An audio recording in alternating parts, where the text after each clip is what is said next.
Welcome to the Forager Podcast, where I talk with cottage food businesses about their strategies for running a food business from home.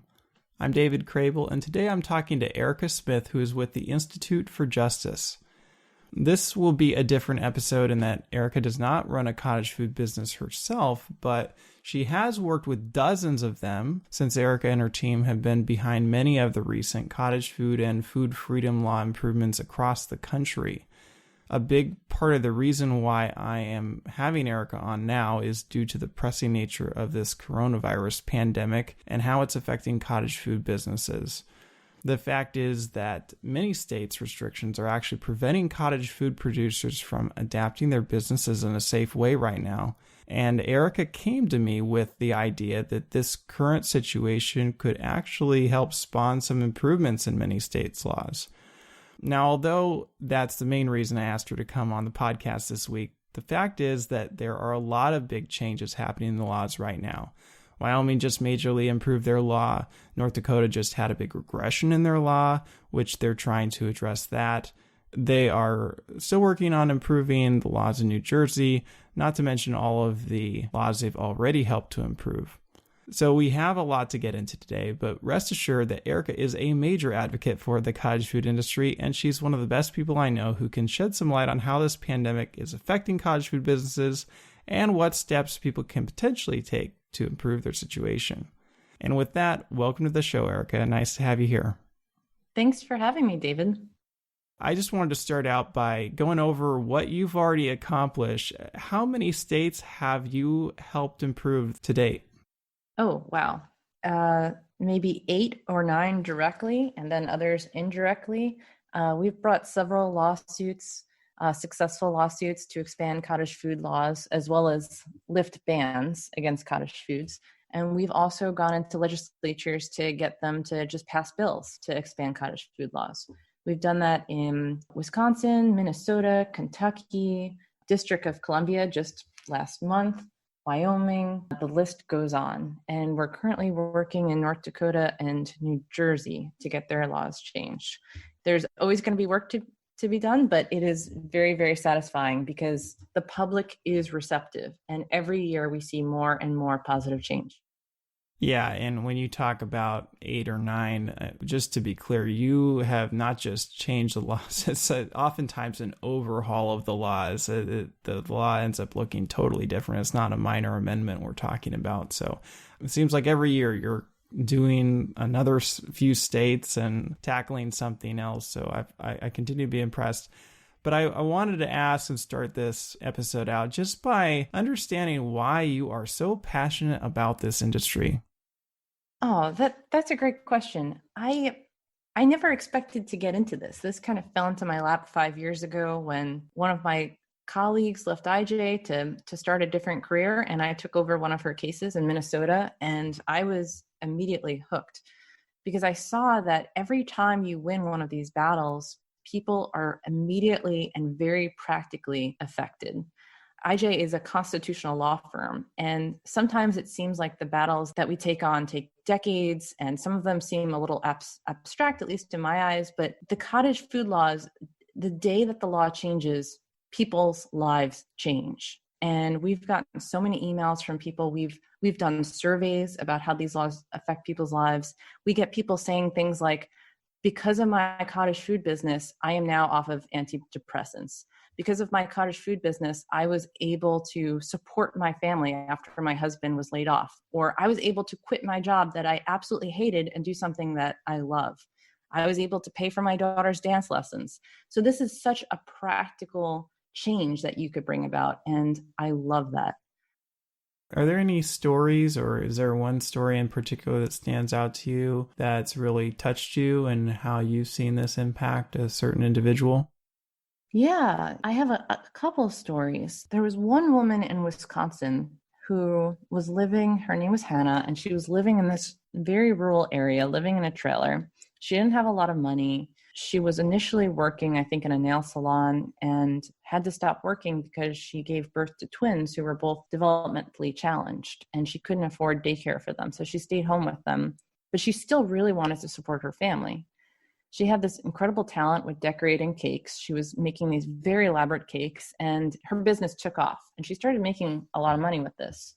But she was advertising on Facebook, and her local health officer actually did a sting operation on her on Facebook. They pretended to be a customer and got her to like admit that she was selling this stuff. And then they sent her a cease and desist order that threatened her with a $10,000 fine if she kept selling her cakes. Because at that time, Wisconsin was one of the only states that banned the sale of home baked goods. So we got that law changed, and now people are no longer going to be in the situation where they have to worry about, facing fines if they're just trying to support their family. Another story that sticks out to me is in New Jersey, and that fight is ongoing. New Jersey is a very, very stubborn state, but fortunately, we're also very stubborn, and we're not going to stop until we win. But there is a woman in New Jersey, Heather, who had a lot of setbacks in her life. She was for a very long time in a relationship with a very bad man. He was abusive with her, and it really took so much of her courage to leave him.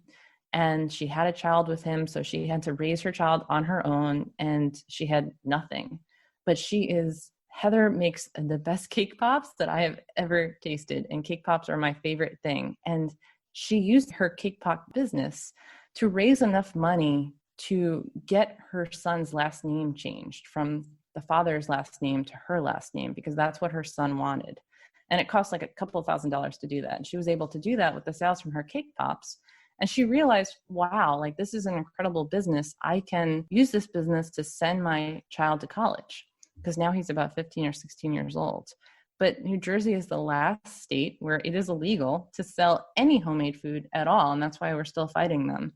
And like every time it gets tough, I think about people like Hannah and Heather and how much this means to them. Yeah, those are great stories. So I did want to talk to you about this whole coronavirus pandemic today and just get your perspective on how this is impacting our industry. I think that this can be a very positive impact on the industry. Everything that's going on with COVID-19, it's terrible and it's scary, but there are going to be positive things that come out of this, positive cultural changes, legal changes. And one of the things I think that's going to come out of this is going to be good for cottage food. People right now are afraid to go to the grocery stores, sometimes with good reasons, depending on where you live. There's so many people that go into the grocery store every day. Some municipalities and states are actively discouraging people from going to grocery stores. But if you have a cottage food business, someone can just come up to your house and pick it up. They don't even have to come to your door. You could leave it right in your driveway and they can come get it. And there is a huge demand for that kind of business. For instance, we're seeing that with alcohol. Right now, there's these alcohol food trucks that are going around. They're perfectly legal in some places, and they are bringing wine and beer to your door. And people want the same thing for food, whether they're talking about a meal or a snack like cookies. I know people are doing a lot of comfort eating during COVID-19 because they're anxious.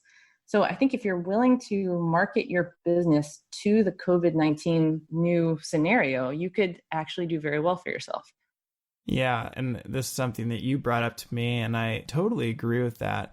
The reality, though, is that a lot of people are struggling, and it's not necessarily because of the loss of their business, but just the restrictions, right? So can you talk a little bit about that? Sure. So fortunately, a lot of states do allow pickups and delivery from your homes. I think there's only, maybe Illinois might be the only state that doesn't allow that right now. Maybe there's one or two others. When you're talking about online sales and mail delivery, it gets trickier because there's only, I don't know the exact number, maybe 15 or 20 states that allow online sales and mail delivery. So if you don't have that in your particular state, first you should, and you're worried about that and it's affecting you, you should reach out to us at the Institute for Justice, and we may be able to help. But for the time being, I think you should, well, one, your state should change that. That's ridiculous. I think a lot of state legislatures and health departments don't like the idea of mail delivery because they think, oh, if it's in the mail, it's somehow less safe. But that is going to have to change, especially now with COVID-19, because people are getting everything delivered to them. They're getting their wine delivered, their groceries, Amazon stock is going through the roof because they're delivery based. deliveries right now are safer in many instances than doing in-person sales. And I think that that can help immediately when state legislatures and municipalities are changing laws to expand cottage foods during COVID-19, but it's also going to be a cultural change in the long run where lawmakers will be more comfortable allowing delivery, including cottage foods, just because that's what everyone's been doing during COVID-19. So, what about somebody who is currently restricted or currently can't do this under their law? Do you think they should ignore their law or just sort of wait it out? What would be your recommendation for them as to a step to take, aside from contacting you? So, I think if you can do pickup and delivery, you should do that. It's up to you whether you want to ignore the law and try to do mail delivery, even if that is illegal in your state. And in some instances, depending on the lockdown order in your state, it may even be illegal to do pickup or delivery.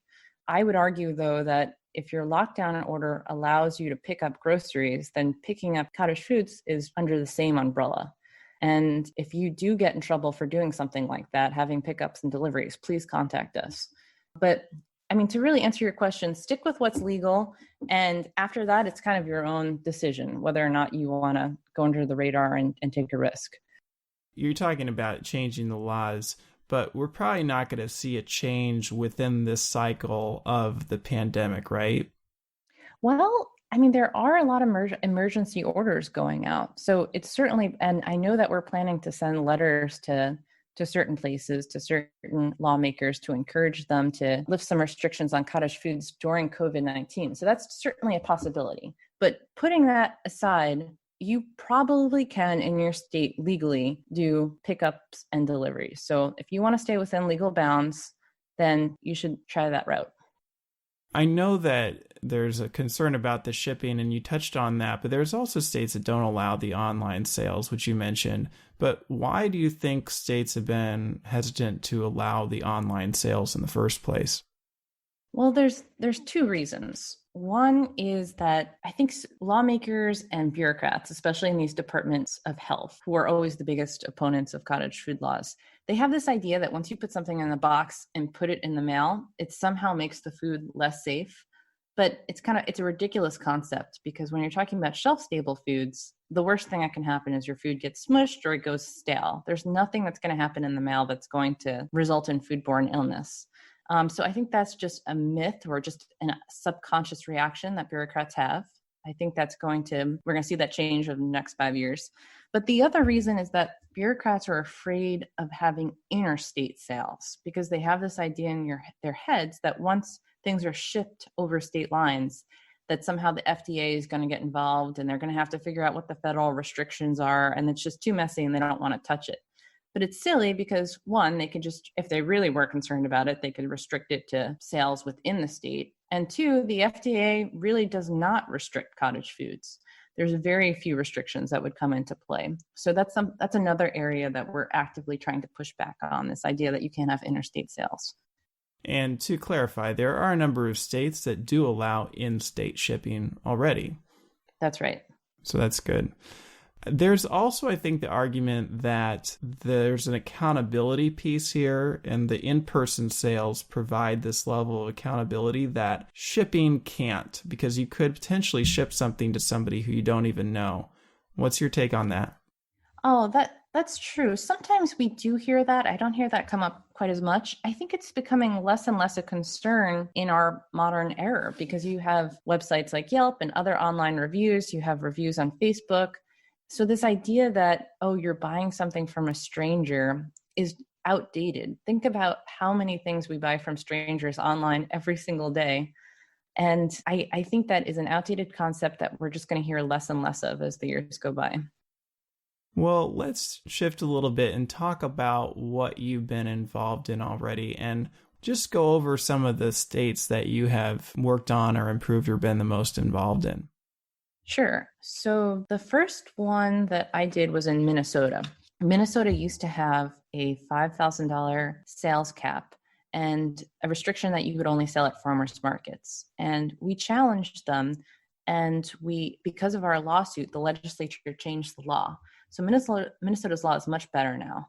And the second law that we challenged was, some of your listeners may remember that 5 years ago, there were still some states that banned the sale of cottage foods. That was Wisconsin and New Jersey. We sued both of them, and we won in Wisconsin. And the court there said that people actually have a constitutional right to sell shelf-stable cottage foods. And because of that change in that state, we've actually surveyed the new businesses that arose in Wisconsin, and it just had such a tremendous impact on people's personal lives, especially when you're talking about women in rural areas. And there's a lot of those people in Wisconsin. The New Jersey case is still ongoing. And the other things that we have done just in the last couple of years is a lot of legislative changes. So us just going to legislators, getting sponsors for bills and saying, hey, please look at what's happening in this country. There's a clear trend to allow more food freedom. People want to be able to buy food from their neighbors and their community members. Please make your law better. And we've been targeting the states that had the worst laws. And because of that, we were able to change West Virginia, Kentucky, DC's laws, Maryland's, Wyoming's. Wyoming was already pretty good, but we got involved with them a couple of times. And just systematically go through the states that have the worst laws and get them expanded and fixed. So I think right now, there's only one state that only restricts sales just at farmers markets, and I think that's Illinois. So they're our next target. Most recently, just on March 26th, just a couple of weeks ago, we sued North Dakota. And that was a different kind of lawsuit, because typically when we bring a lawsuit, we're bringing just a very clear constitutional challenge that, hey, people have a right under the Constitution to earn an honest living. The government can't come in with these arbitrary and unfair and unreasonable restrictions that violates people's constitutional rights. But in North Dakota, we had a different situation. Some of your listeners may know North Dakota had a fantastic law, one of the best in the country, but the administrative agency, the Department of Health, did not like the law.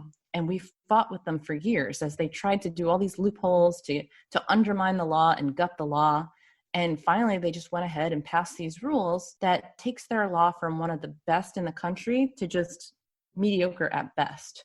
And we just sued them a couple of weeks ago, arguing not just that what they did was unconstitutional, but that it was they also exceeded their authority because they were contradicting the will of the legislature. So I expect that we'll win that one as well. And I very much hope so, because the Department of Health really deserves to lose this. They have been real jerks in this whole thing, and they have just shown complete disregard for people who have been legally selling these foods for years. And suddenly they're saying, shut down your business. It's absolutely terrible. Yeah, I think that's the first instance that I've seen where the health department used their rulemaking powers to damage a law. But then we also see the other side of it where it could potentially be used to improve the law. And that's a really good point, because sometimes administrative rules can be used in a positive way to advance freedom.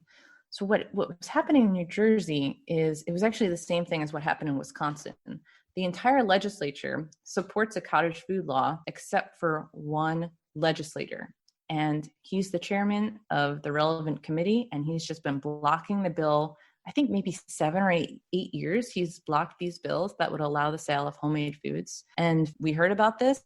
We fought for a couple of years in the legislature, and we said, that's it, we're going to sue you. And the judge has been strongly encouraging the Department of Health to settle this lawsuit, because it's looking at their law. It's looking at the fact that New Jersey is the only state left that has a total ban on selling homemade foods. And it's telling the government, hey, you got to fix this. I shouldn't even have to rule on this. You should just be fixing this on your own. So the Department of Health has come up with rules that would change the law and allow the sale of cottage foods for the first time. And we've worked with them very closely on that. And that's an instance where administrative rules can be used in a good way to further freedom. What's terrible is when an administrative agency comes in after the legislature has already decided to give people freedom, and it's deciding to take these freedoms away. That absolutely is exceeding their authority. And that's why we had to sue them about it.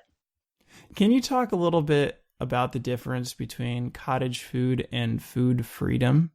Oh, that is an excellent question. And that comes up so much. And my thinking has changed on this too, because the word cottage food has different meanings to different people. But Essentially, it just means food made at home, right? That's what cottage is. It's referring to the fact that you're making it in your own cottage, in your own home. But sometimes people will use the word cottage food to specifically talk about a certain types of food, and they use it in different ways. Sometimes that they mean it to talk about snacks and desserts. Other times they mean it to talk about food that's shelf stable as opposed to needing refrigeration. And then you hear the term food freedom tossed around. And when people talk about food freedom, usually they're talking about all foods, foods that are meals, foods that require refrigeration. But it really does depend on who you're talking to, because I think increasingly there is a trend to use the word cottage food to talk about any food that's made at home, regardless of whether it's a meal or a snack or shelf stable or it needs to be refrigerated. And I think that that's technically the right way to use that term. And to clarify, there are now two food freedom laws. We talked about North Dakota, which had a food freedom law that's been kind of redacted in some ways. So we got Wyoming and Utah. And I wanted to talk about Wyoming because there's just a major improvement in that law. Talk about what that law was before and what it is. I think coming up on July 1st is when that law goes into effect. Talk a little bit about that law because it's pretty amazing. Oh, I love Wyoming. Their legislature there is just so impressive and so pro freedom, and they're always trying to do the right thing by their constituents. And I'm just always so impressed by how efficient they are.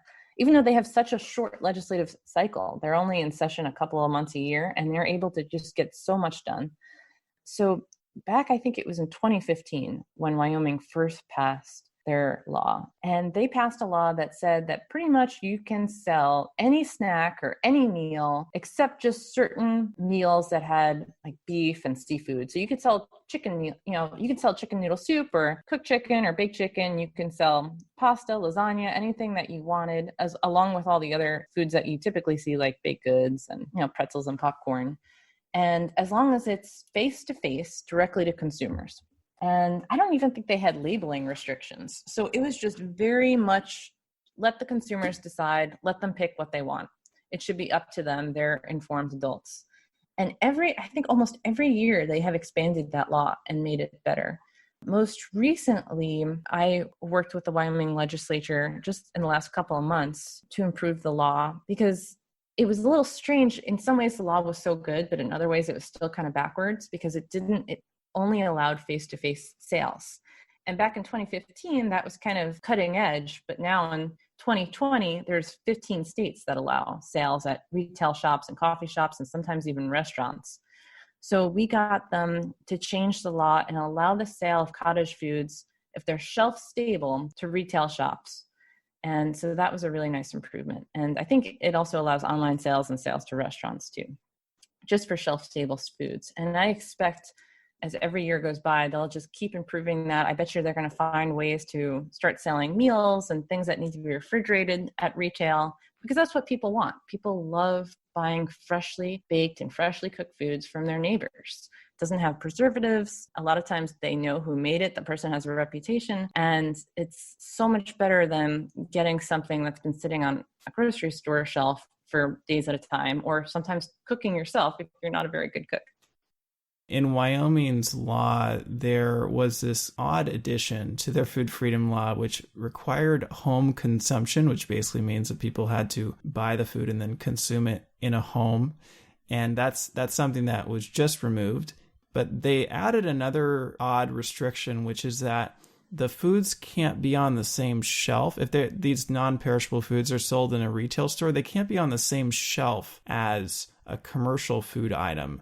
Do you have any sense for what that's going to look like or how that's going to play out? Sure. That's an excellent question. So that was the bill that I worked on, and I had approached the legislature about the bill, and I was able to suggest to them that they remove the home consumption requirement, actually because of your website, David, because I was doing research about their law and the current problems with their law. And your website had said that this silly idea that you have to have home consumption was getting in a lot of people's way because you couldn't have wedding cakes, you couldn't even have picnics, you couldn't eat something on the go at a farmer's market. So that's why I suggested that. So thank you, David. But this idea that you have to, if you're selling in a grocery store, that you have to have your items, your homemade food items on a separate shelf, was a compromise amendment because there were some legislators that were concerned that if somebody went to a grocery store and they were buying something off the shelf, they might not look at it and see that it was homemade, and they would just assume that it was commercially produced and inspected and not be a fully informed consumer. And I have some sympathy to that idea, because a big concept behind the whole food freedom movement is that you're talking about consenting adults and people being informed and choosing what they want to buy. And if they don't realize it was homemade, then they're not informed. So if you have it on a separate shelf, I don't think that's going to make someone less likely to buy it, but they'll know what they're buying. And the separate shelf might actually attract them over there because they'll want to get it homemade. Practically, I don't know how it will work. I kind of have this idea in my head of what it would look like. You know, you might have like this, like 3 or 4 shelves or a display stand, and it would very loudly advertise that this food was homemade and locally produced. And I think it could be really good advertising for the food. But I don't know. It just passed last month, and I'm not sure if it's in effect yet. So I guess we will see how that works out. Yeah, I did look at the bill recently, and it said that July 1st is when it goes into effect. And, you know, I've heard from a lot of retail shops that really like supporting home food businesses. And so I could see it playing out where they would have a separate section for those items in their store. And I agree with you. It could be something where people actually go over there and check that section out first and see what their community is producing and support those buyers. So it'll just be interesting to see how that plays out. Yeah. And I think Wyoming is so good that if it doesn't work out for some reason, that they're such a good legislature that I think they would just take it out in the future. What Wyoming's doing, it's not like this is a new concept, right? I mean, they're just letting people sell the food that they make for their own families at home and feed their kids. And I think that can kind of get lost in understanding that it's not like Wyoming's doing anything truly revolutionary, right? People have been doing this for millennia. Mm-hmm. No, I love that argument. I love reminding people that this is how it always used to be. And it's funny that it's happening in a place like Wyoming when really the true demand for that kind of service is in the cities. There's so many families right now where both parents are working, or maybe they don't even have kids, they're just by themselves, and they don't have time or the desire to be cooking. And they would love to be buying into some sort of delivery service or a pickup service where one of their neighbors is cooking, 4 or 5 meals for them a week. There's such a huge demand for that. And there's professional services like that, but sometimes they're just very expensive, or you don't like the food, you can't customize it, or, all sorts of problems. And the demand is there. And I think that in the next 5 years, we're going to start to see that in the cities. Let's talk about why there's so much resistance to this. I mean, we have a law like Wyoming, and it's gone pretty well for them. I know it took them a long time to get to the point in 2015. They worked for many years to get to that point. But this is a kind of law that a lot of states just wouldn't even consider. Where's the resistance coming from? Yeah, so a lot of times the legislature or individual legislators are completely willing to pass these laws. And the person that we're battling with is the Department of Health. All too often, the Department of Health just has this knee-jerk reaction that, oh my gosh, if you pass this law, people are going to die. It's silly because a lot of times they're operating in a vacuum and they have no idea of what other states are doing, and the fact that some states have been doing this for years, or most states have been doing this for years, and nobody has had any problems. I have literally testified in front of committees, and then right after I testified, high-ranking officials from these agencies come in and actually talk about if you allow the sale of cupcakes or cookies that are made in someone's home, that people might actually die. And it's so silly, and it has no basis in evidence. And I think part of it is kind of a conscious thing, and part of it is a subconscious thing. I think consciously they're thinking, I'm a regulator and it's my job to regulate. And also on a subconscious level, I think there's this idea that if you loosen up these regulations and allow people to just kind of have their own businesses and let the consumer decide, that suddenly the regulator becomes irrelevant. And people want to be relevant and they want to have power. And they don't want to do anything sometimes, unfortunately, that makes them less relevant. But I think we're going to be seeing less and less of that as the years go on. And fortunately, every legislature that we've gone to with one of these bills has ultimately passed a good law. So I think there is tremendous potential in this area. And to play a little devil's advocate and think, the health departments sometimes are seeing a lot of food safety concerns come through, or these larger establishments maybe have, food complaints about them, and that's what they're dealing with. And so that might be part of the concern. Do you think that that's relevant to a small operation like a cottage food business? No, I don't, because a lot of the health concerns that the Department of Health will be seeing is actually in the places that are inspected and are regulated. And I think like the restaurants and the grocery stores, and there's all these horror stories. And of course, your listeners probably know that thousands and thousands of cases of foodborne illness happen every year from grocery stores and commercial establishments. And I think the idea that if a health department comes in and inspects you once a year, that somehow you're going to be so much safer. If there is a legitimate concern about safety, the solution to that would be to educate people, because that is the most valuable part of the inspection. When they come every year, it's not the stuff that they're finding, it's the stuff that they're educating you about. And there's so many ways that departments can educate people without regulating them out of existence.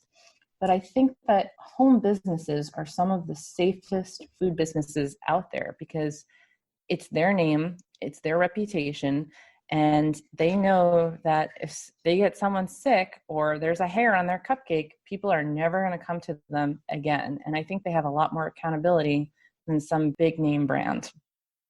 Let's talk about the process. You go two routes. Sometimes there's the legislative route, of course, in passing bills, and then there's a judicial route in which you've sued states before. For an individual that would like to see their state's law improved, what is it like? Because I think it can be a little bit of an overwhelming thing. Like, who am I to help change the law? And it just, they don't even know where to start, right? I certainly felt that way before I got involved in all of this. So can you talk about that process of what it looks like for somebody to actually join the movement and get these kinds of things to be changed, either in the legislature or through the judicial side? Sure. I think it largely depends on whether you're trying to do it by yourself or if you're pairing up with an organization like us, the Institute for Justice. If you're pairing up with us, then if you're doing a lawsuit with us, then the big thing that we ask of you is that you just be willing to tell your story, and that you're okay with us telling your story. Just for us to be able to tell reporters and the judge, like, hey, there's this person with this great business and they can't have this business because of this very silly law. And, we love when our clients talk to reporters, and we have a really great PR team that trains our clients to talk to reporters. So we're really holding your hand throughout the whole process. And we understand that people have busy lives, so we try to minimize any inconvenience upon you. So it's really us doing all the work and really having you let us tell your story.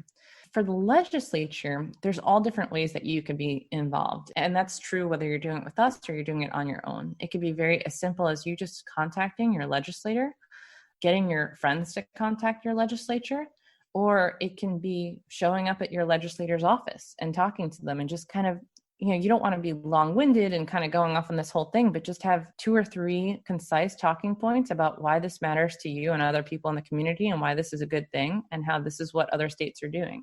If you want to change the law in your state, please contact us, because we can help you, whether we're going into the legislature with you and organizing the whole thing, or we have guidebooks and packets that we can give you if you want to do it on your own. So there's so many different routes to take. But fortunately, so many of these laws have been changed by now that there's kind of like a set blueprint about how to do it. So there's not really any unknowns. There's just kind of like these tried and true ways of, if you want to change the law, this is how you do it. I find it's really fun, actually. And why do you think the Institute for Justice has taken such a strong stand on these issues in the last few years? So we've been around for over 20 years, or over 30 years at this point.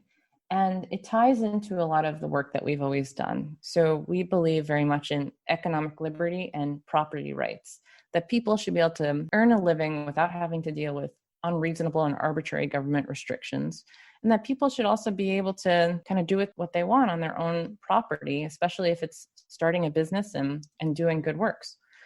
And when we decided in 2013 to start a national food freedom initiative. And that encompassed everything from cottage food to alcohol sales to advertising to even having a front yard vegetable garden. Believe it or not, that is illegal in some places. It really took off because I think we tapped into something that resonated with so many people and was just practically affecting so many people. And we had victory after victory. And I got hooked on the cottage food stuff, especially just because of the people I was working with. I saw how much it affected their lives and how just one victory would affect hundreds and sometimes thousands of people. IJ also just wanted to keep going, and we're determined to keep going and keep fighting until we can really be happy with the state of things in all 50 states. Was there anything else that you would like to share you think that listeners should know about? Just if you have a question, or if you want to get a law changed, or you're just interested in standing up and trying to bring some good in the world, please contact us. We help people all the time with cottage foods, not just litigation and legislation. Sometimes it just takes a nasty letter from us to somebody who's giving you a hard time. So please reach out. And how can people contact you? You could contact me at my email address, which is esmith. That's for Erica Smith. So it's esmith@ij.org. And IJ is for Institute for Justice.